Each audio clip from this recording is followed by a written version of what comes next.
नमस्कार दोस्तों, स्वागत है आपका आपके YouTube चैनल का स्टडी IQ में। आज हम 1 जून 2020 के नेशनल करंट अफेयर करेंगे और आज के करंट अफेयर की PDF वीडियो के नीचे डिस्क्रिप्शन में मिलेगी। हमारा आज का पहला प्रश्न है, हाल ही में किसे JP मॉर्गन साउथ एशिया और साउथ ईस्ट एशिया का नया अध्यक्ष बनाए जाने की घोषणा की गई है? हमारे ऑप्शन है लियो पुरी को, जैक मा को, डेविड ली को, उपरोक्त सभी। इसका सही आंसर है लियो पुरी को। लियो पुरी को JP मॉर्गन साउथ एशिया और साउथ ईस्ट एशिया का नया अध्यक्ष बनाए जाने की घोषणा की गई है।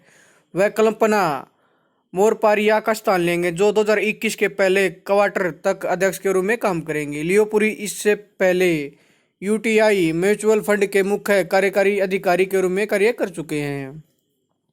JP मॉर्गन साउथ एशिया और साउथ ईस्ट एशिया ने एक और शीर्ष स्तर के पद में बदलाव करते हुए मुरली मेया को नए मुख्य कार्यकारी अधिकारी बनाने की घोषणा की है।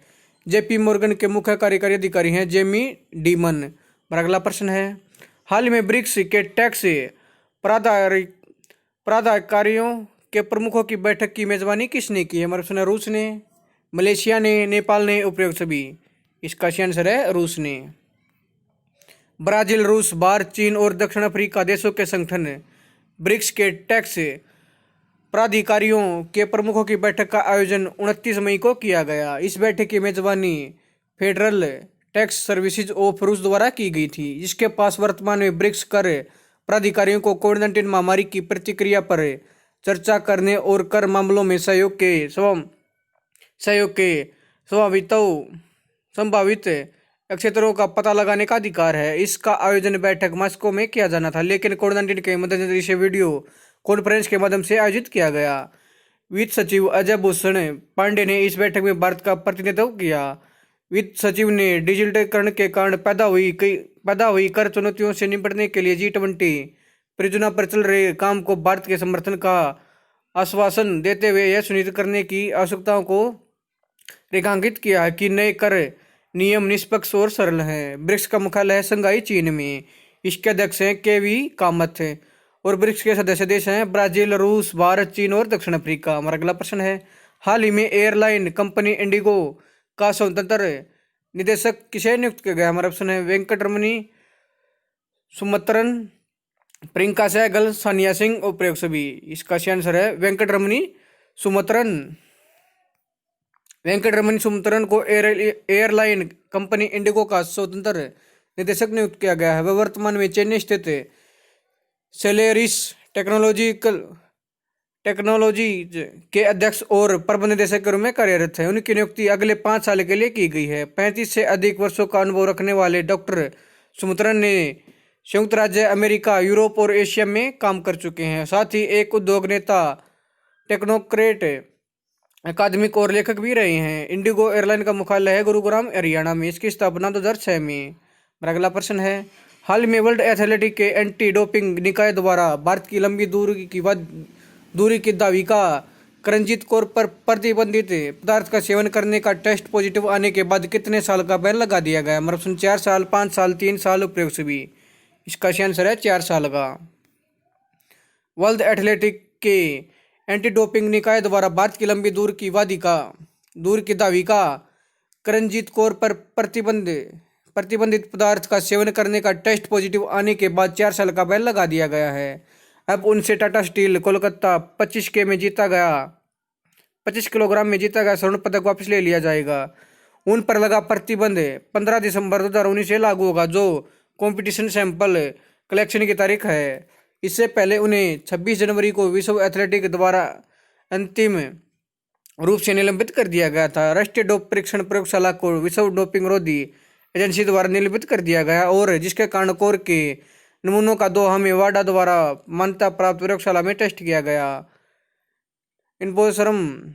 इन्बोसरम वाडा 2019 प्रतिबंधित सूची के तहत एक प्रतिबंधित पदार्थ है। यह एक गैर निर्दिष्ट पदार्थ है जिसे सेहत के लिए प्रतिबंधित कर दिया गया है। वाडा के अध्यक्ष हैं सर ग्रेग रीड। इसका मुख्यालय है मॉन्ट्रियल, कनाडा में। इसकी स्थापना 10 नवंबर 1999 में। मेरा अगला प्रश्न है, हाल में भारत का सकल घरेलू उत्पाद GDP वर्ष 2019-20 में पिछले साल यानी 2018-19 के 6.1% वृद्धि की तुलना में घटकर कितने प्रतिशत रह गया? हमारा ऑप्शन 4.2%, 4.5%, 4.7%, 4.9%। इसका आंसर है 4.2%।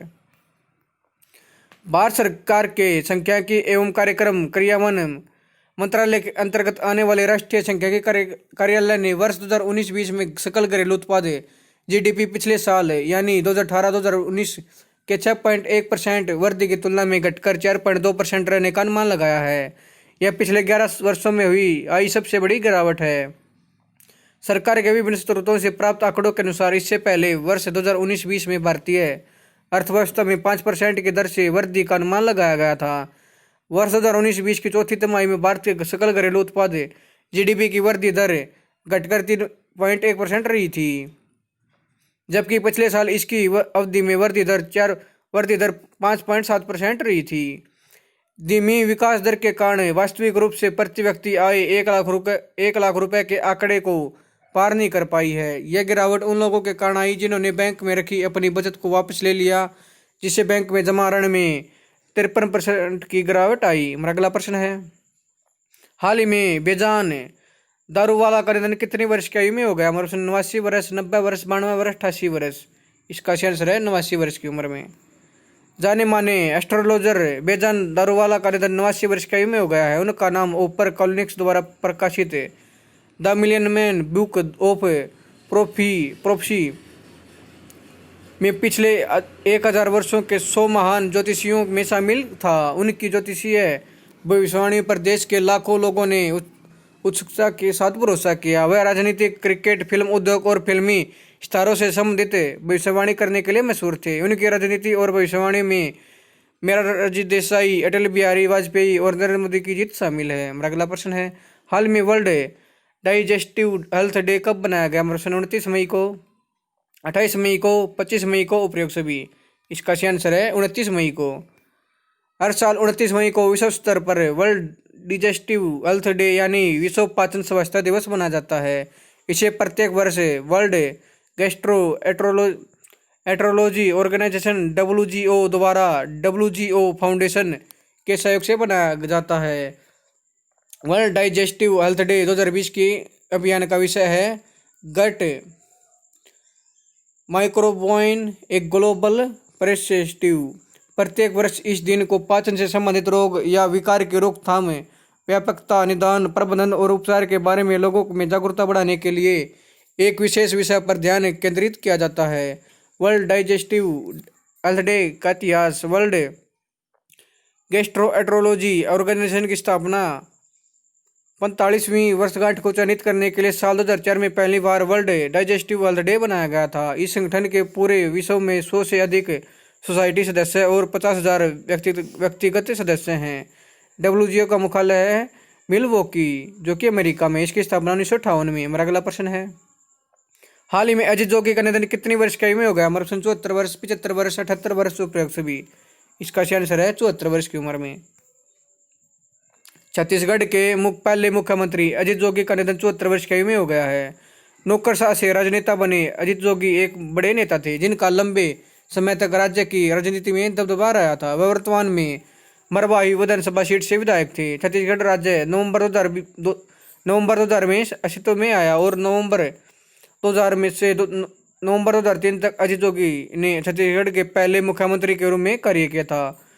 छत्तीसगढ़ के मुख्यमंत्री हैं भूपेश बघेल। इसके राज्यपाल अनुसुईया उइके। हमारा अगला प्रश्न है, हाल में वर्ल्ड हंगर डे कब बनाया गया? हमारा प्रश्न है 28 मई को, 29 मई को, 30 मई को, इनमें से उपरोक्त सभी। इसका आंसर है 28 मई को। हर साल 28 मई को विश्व स्तर पर वर्ल्ड हंगर डे मनाया जाता है। इस दिन को बनाए जाने का मुख्य उद्देश्य है दुनिया भर में भूखमरी से ग्रस्त 820 मिलियन से अधिक लोगों के बारे में जागरूकता बढ़ाना है। इस दिन 2011 के बाद से न केवल भूखमरी की बीमारी के बारे में जागरूकता फैलाने के लिए बल्कि स्थायी उपक्रमों के माध्यम से भूखमरी और गरीबी को समाप्त करने के लिए बनाया जाता है। इस पहल के माध्यम से कुपोषण और भूखमरी से करीब 1 अरब लोगों की जान बचाने का सख्त जरूरत है। इस महामारी के दौरान विश्व स्तर पर भोजन पहुंचाने के लिए आउटरीच प्रदान करने की आवश्यकता और उन लोगों को बचाने के लिए सर्वोपरि के रूप में देखा जाता है जो इस महामारी से पहले से ही असुरक्षित रहे हैं। वर्ल्ड हंगर डे का इतिहास। World hunger day the hunger project द्वारा शुरू की गई एक पहल है जिसे सबसे पहले वर्ष 2011 में शुरू किया गया था। इस साल भूखमरी को पूरी तरह से निपटने के लिए 10वें वार्षिक WHD को चयनित किया गया है। वर्ल्ड एंगर डे इंडेक्स 2019, इसमें 117 देशों में भारत 102 स्थान पर रहा। भारत हंगर रिपोर्ट में नेपाल, बांग्लादेश, पाकिस्तान से भी पीछे रहा और 32 में कुछ स्थान पर रहा 102 में। हमारा अगला प्रश्न है, हाल ही में संयुक्त राष्ट्र अंतर्राष्ट्रीय शांति सैनिक दिवस कब बनाया गया? हमारा 29 मई को, 28 मई को, 27 मई को, उपरोक्त सभी। इसका सही आंसर है 29 मई को। हर साल 29 मई को दुनिया भर में संयुक्त राष्ट्र अंतर्राष्ट्रीय शांति सैनिक दिवस मनाया जाता है। संयुक्त राष्ट्र के सदस्यों द्वारा संयुक्त राष्ट्र अंतर्राष्ट्रीय शांति सैनिक दिवस मनाया जाता है। यह दिन उन सभी महिलाओं और पुरुषों को समर्पित है जिन्हें संयुक्त राष्ट्र के शांति अभियानों में सैन्य, पुलिस या नागरिक के रूप में कार्य किया था। वर्ष 2020 की थीम है women is peace keeping, a keep to peace. यह विषय महिलाओं, शांति और सुरक्षा पर संयुक्त राष्ट्र सुरक्षा परिषद के प्रस्ताव 1325 को अपनाने की 20वीं वर्षगांठ को चयनित करने के लिए चुना गया। संयुक्त राष्ट्र अंतर्राष्ट्रीय शांति सैनिक दिवस के इतिहास। संयुक्त राष्ट्र महासभा द्वारा साल 2003 में अपनाए एक प्रस्ताव के बाद 29 मई को संयुक्त राष्ट्र अंतर्राष्ट्रीय शांति सैनिक दिवस के रूप में घोषित किया गया। इस दिन की शुरुआत संयुक्त राष्ट्र के शांति सैनिकों को सम्मानित करने और उन सभी पुरुषों और महिलाओं को श्रद्धांजलि अर्पित करने के लिए की गई जिन्हें शांति स्थापना के लिए अपनी जान गंवा दी थी। संयुक्त राष्ट्र के शांति अभियानों में अपने उच्च स्तर के वैश्विकता, संपर्ण और साहस के साथ सेवा की और इसे जारी रखते हैं। अगला प्रश्न, हाल ही में किस देश के राष्ट्रपति ने हाल ही में WHO से सभी संबंध खत्म करने की घोषणा की? हमारा ऑप्शन है भारत, ईरान, अमेरिका, उपरोक्त सभी। इसका सही आंसर है अमेरिका ने। अमेरिका के राष्ट्रपति डोनाल्ड ट्रंप ने हाल ही में WHO से सभी संबंध खत्म करने की घोषणा की है। डोनाल्ड ट्रंप ने कहा कि विश्व स्वास्थ्य संगठन चीन की कठपुतली है। WHO ने चीन की तुलना में अमेरिका को बहुत मामूली फंड देता है। अमेरिका का राष्ट्रपति है डोनाल्ड ट्रंप, इसके उपराष्ट्रपति है माइक पेंस। अमेरिका की राजधानी वाशिंगटन और अमेरिका की संसद है कांग्रेस। हमारा अगला प्रश्न है, हाल ही में किसने कोविड कथा का हिंदी संस्करण जारी किया? हमारा ऑप्शन है SBI, WHO, NCSTC, ICCI। इसका सही आंसर है NCSTC। राष्ट्रीय विज्ञान एवं प्रौद्योगिकी संचार परिषद NCSTC, विज्ञान एवं प्रौद्योगिकी विभाग DST ने डॉक्टर अनामिका रे मेमोरियल ट्रस्ट के सहयोग से कोविड-19 महामारी के बारे में जागरूकता फैलाने के लिए सभी महत्वपूर्ण जानकारी देने वाली लोकप्रिय मल्टीमीडिया गाइड का हिंदी संस्करण जारी किया है। इसका अंग्रेजी संस्करण पहले ही इस महीने की शुरुआत में जारी किया जा चुका है। कोविड कथा के हिंदी संस्करण को अतिरिक्त और संशोधित जानकारी के साथ लेकर जारी किया गया है। NCSTC की फुल फॉर्म है national council for science and technology communication. इसका मुख्यालय है नई दिल्ली में। इसकी स्थापना 1980 में। दोस्तों, अगर आपको यह वीडियो पसंद आए तो मेरे YouTube channel career study IQ को लाइक करें, सब्सक्राइब करें, इसके बेल आइकन को दबा दें ताकि आने वाली वीडियो का नोटिफिकेशन आपको टाइम पे मिलता रहे। धन्यवाद दोस्तों।